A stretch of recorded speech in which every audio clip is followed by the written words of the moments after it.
Hey guys, it's been a while. Welcome back to the channel. Small update on what I've been doing while I was away. I've been learning how to become a disciplined and consistent and profitable trader. I've been officially a purple belt for a few months now in the real world trading campus. That's right. It's the Andrew Tate Trading Campus. But just to be clear, that purple belt did not come from talent alone. It came from many mistakes, sleepless nights, a lot of studying, a lot of mindset lessons. It came from rebuilding, from journaling, from grinding for mastery. And it wasn't easy. I spent 1 year locked in. I just focused on mastery and, of course, my family and myself.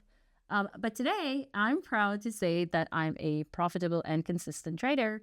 And I feel like I am in that 1%. This channel is now all about taking you from a degen gambler or trader to a consistent and confident trader. I'll show you, like I did, how to remove the guesswork from price movements. I'll try to put out a new video every week, starting from the basics of trading to scaling up step by step. There's a lot of in-betweens in there, and I'll try to show you how to do it. So if this is something that you're interested in, it's time to lock the F in. Disclaimer, nothing that I do here or tell you is financial advice. And also, there's nothing for sale on this channel.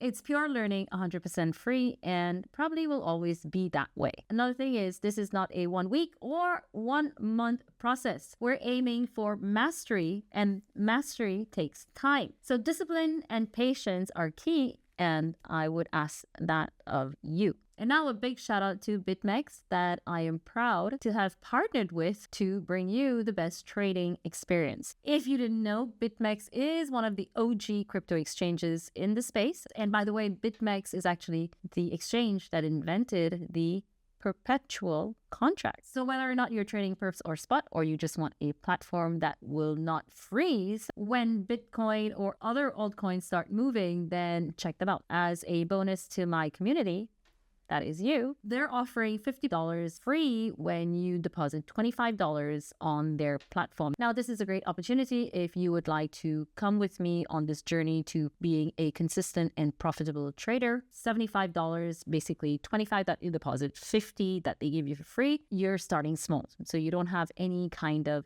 large investments. We try to learn cheap, and we try to handle small amounts before we go big. You will also have discounted fees, which is important in the long run because we will be counting fees, and I'll show you how to do that as well. Also, if you're in the EU, you should know by now that Binance, Kraken, KuCoin, MEC, and many other exchanges actually prohibits you from trading, especially perps. However, BitMEX is one of the few regulated, ladies and gentlemen, exchanges where we are allowed the freedom to trade with leverage. So check the link in the description below and let's get to it. Today, we're going to talk about how to become a consistently profitable trader and why most people never make it to that 1%. And I'm going to tell you right now, it is not your system that is holding you back. I've lost a lot buying at support and selling at resistance, but eventually I was able to become profitable by using that exact same system. What I've learned today is that the difference wasn't the market or my setup. It was me. It was my emotions. It was my reactions. It was my mindset. That was the biggest thing that was holding me back and preventing me from becoming profitable. And now here are some steps of how I actually fixed it. This is not the holy grail. It might sound cliche sometimes, but unless you dig down and you understand it and you face those issues, it will always sound cliche. So what I realized is that in the past, my worst losses rarely came from terrible setups. They actually came from good setups that I traded very badly. For example, let me know if this sounds familiar to you. I spotted a perfect trade. Everything lined up, but then I froze. I hesitated. Then I would watch it run without me. I got annoyed. And then because that trade left without me, I would force another mediocre, less than perfect trade. And of course, I would lose that trade that I took, right? That wasn't bad trading. That was just me being human. I missed out on something, so I'll just take the next best thing. It's not only in trading, also, by the way. We do a lot of taking the next best thing instead of waiting for what's great. I'm not mediocre. You're not mediocre. So we will wait for the best because we deserve the best. So one of the lessons that I've learned is if I don't see my setup, I will not trade. Now, trading forced me to face many things I've been avoiding for years, all my life, basically. My patience. So I thought I was not patient. The more you feed yourself something, the more you become it, right? So if you say, I'm not patient, I'm not patient, I'm not a patient person, then guess what? You're never going to be a patient person. Another thing was my self-worth. So I didn't really have any self-worth. And yeah, that's just the way it was. Another thing was my ego and being wrong. I never wanted to be wrong. And I thought that for me, being wrong would mean that I didn't know what I was doing. I have an MBA. How could I not know what I was doing? I had to be right. But yeah, so it's another ego problem right there. So I wasn't just risking money. I was risking my ego if I was wrong. And your ego is your biggest thing. Most traders don't realize this until they've already blown up one or if not many accounts, right?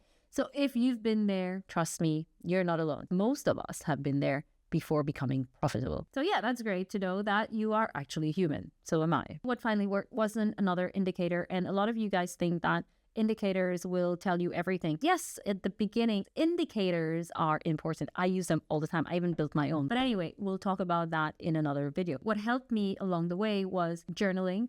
And adding your emotions in there. So emotional journaling. So I wrote how I felt, okay, at the start of the day or at the start of the trade. When I went back at my journal at the end of the week, because sometimes I don't have time at the end of the day to go through my journal to review everything that I've done.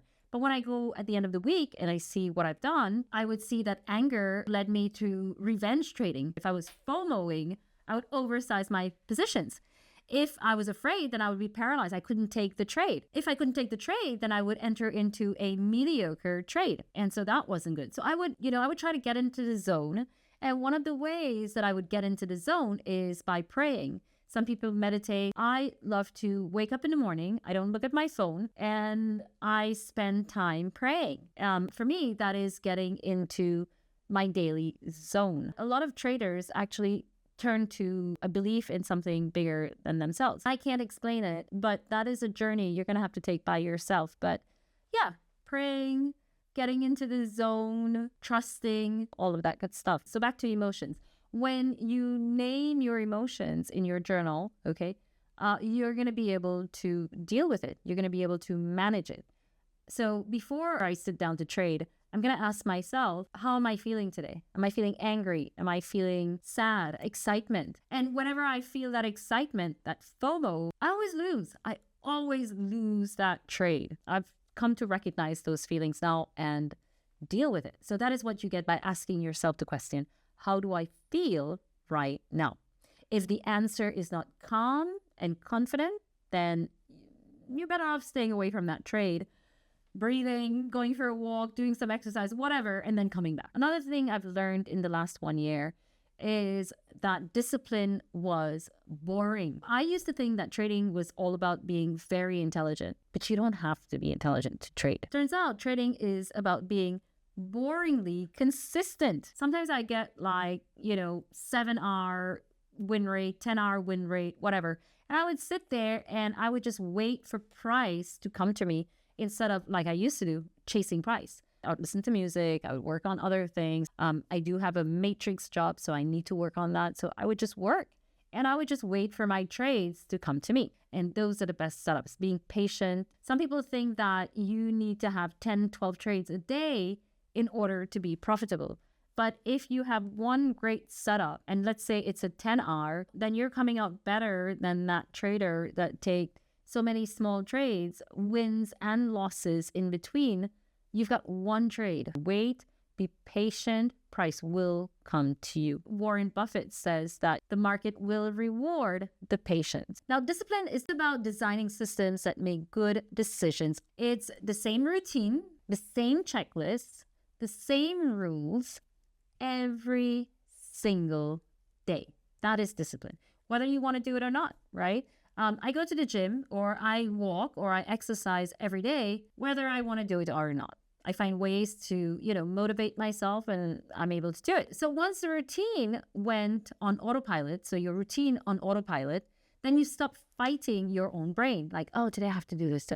You just stop it. You just like, okay, every day I have to do this. That's it. So you got to have discipline in your rules every single day, just like discipline in life. Nothing that I've noticed is that when I get overconfident at my wins, then I lose. I don't know how to explain it, but you just always need to remain humble. Otherwise, the market will humble you. I mean, I know you've heard it so many times, but it's so true. It will bring you to your knees. So every single day, whether you win or lose, okay, you just have to stay humble. There is a trader out there. She's called a humble trader. I love listening to her. I love her energy. I mean, she just like found a perfect name because you always have to stay humble to the market. Now, I'm saying everything that I've done, okay, in the last year. I understand the emotional roller coaster behind it. And now because of that, what I did was I set rules.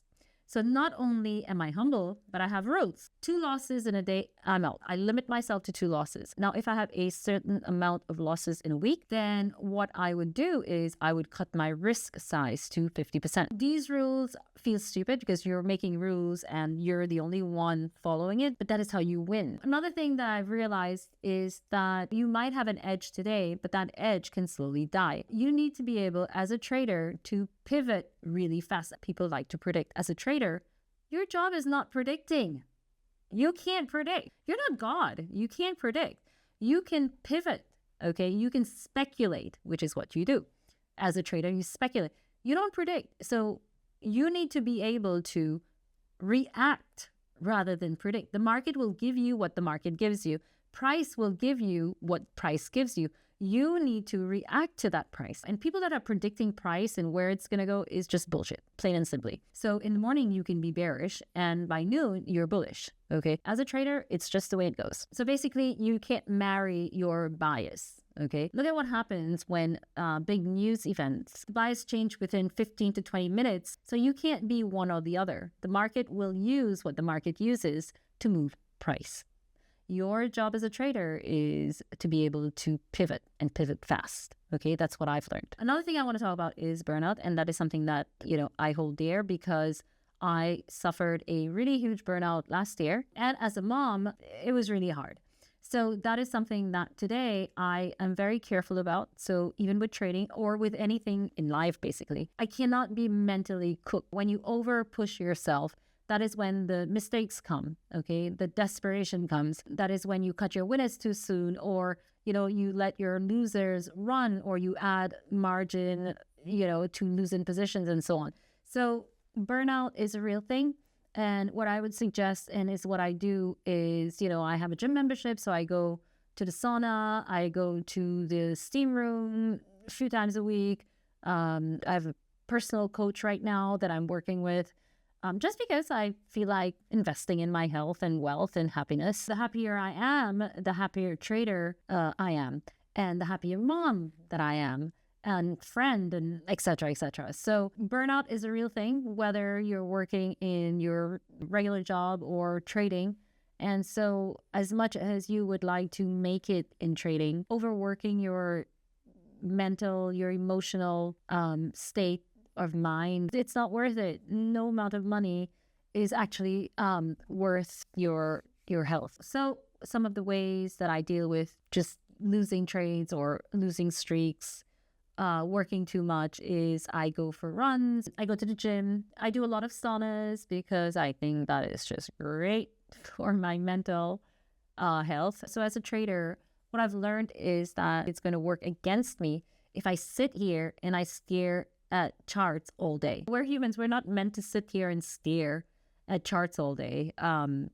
There's a mental burnout that comes with it, and that will just force you into losing trades. Go out there, get some fresh air, get some vitamin D from the sun. These are some of the lessons that took me from an anxious trader to calm, consistent, profitable, and most traders ignore it. So see you in the charts. And not in the comments talking about your minus 90% altcoin bags. I've got them too. But the thing is, I have a system and I know my rules and I'm always growing and getting better.